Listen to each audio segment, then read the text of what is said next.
स्वामी विवेकानंद जी ने जितनी मानवीय संभावनाएं प्रकट की, उनमें से एक विशिष्ट शारीरिक संभावना के बारे में मैं कुछ कहना चाहूँगी।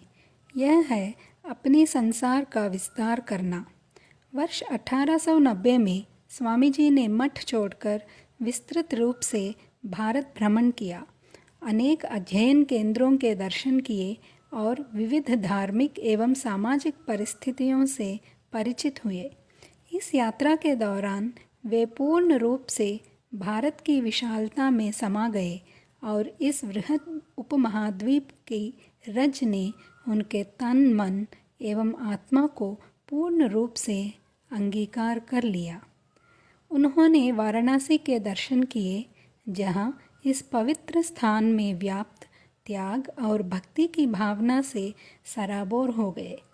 वहाँ से आगे चलकर स्वामी जी ने भारत के उत्तरी भूभाग में अयोध्या, आगरा, वृंदावन, हरिद्वार और ऋषिकेश के दर्शन किए और भारत की उस प्राचीन सभ्यता की विशिष्ट पहचान की अनुभूति की, जो सिखाती है परिमित का त्याग और अपरिमित के साथ साम्यता।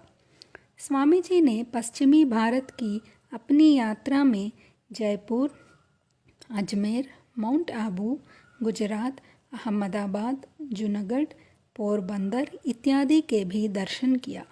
पोरबंदर में किसी ने उनको सलाह दी कि वे अपने अनुसार हिंदू धर्म की विवेचना पश्चिमी देशों में प्रसारित करें।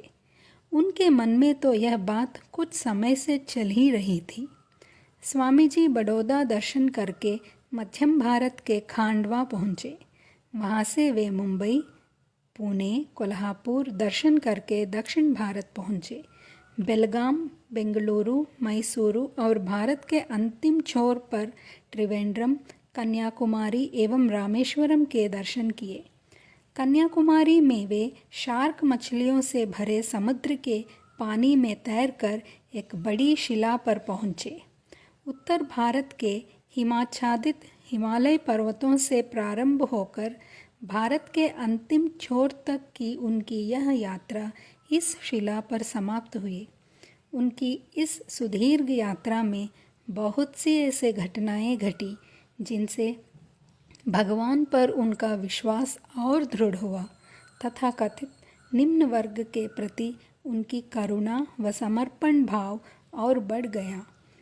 जीवन व सामाजिक व्यवस्था पर उनका विचार एवं दृष्टिकोण और विकसित हुआ।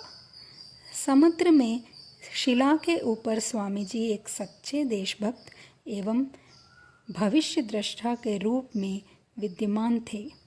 इस शिला पर उनके समक्ष एक तस्वीर उत्पन्न हुई, एक नए द्वीप अमेरिका की, जो परम आशाओं, अपार धन और सजह उदारता की भूमि थी। उनको दिखा कि वे ग्रहणशील अमेरिकियों को प्राचीन भारतीय ज्ञान प्रदान करेंगे और साथ ही अमेरिका के विज्ञान और तकनीकी को भारत लाएंगे।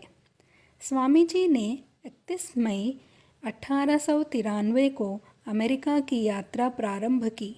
उन्होंने अपनी समुद्री यात्रा में Colombo, Singapore, Hong Kong, Japan, Vancouver, British Columbia पार किया और वहाँ से रेलगाड़ी पकड़कर शिकागो पहुँचे। अमेरिका की संपन्नता, शक्ति, आविष्कारी सोच को देखकर स्वामी जी हतप्रभ थे। उन्होंने यह भी जाना कि ये सब वहाँ के लोगों की निरंतर परिश्रम, आपसी सद्भावना और वैज्ञानिक ज्ञान के प्रयोग से प्राप्त किया है।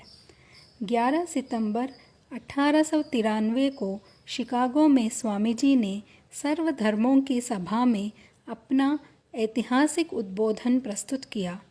स्वामी जी अमेरिकी महिलाओं की पवित्रता और निस्वार्थता को देखकर अत्यंत प्रभावित हुए और उनके प्रति कृतज्ञता के भाव से भर गए। यही नहीं, इस प्रकार भारतीय महिलाओं के पुनरुत्थान के लिए भी उनके मन में ख्याल आया। 1895 में स्वामी जी पेरिस पहुँचे और वहाँ से लंदन, स्विट्ज़रलैंड, जर्मनी आदि यूरोपीय देशों का भी दर्शन किया।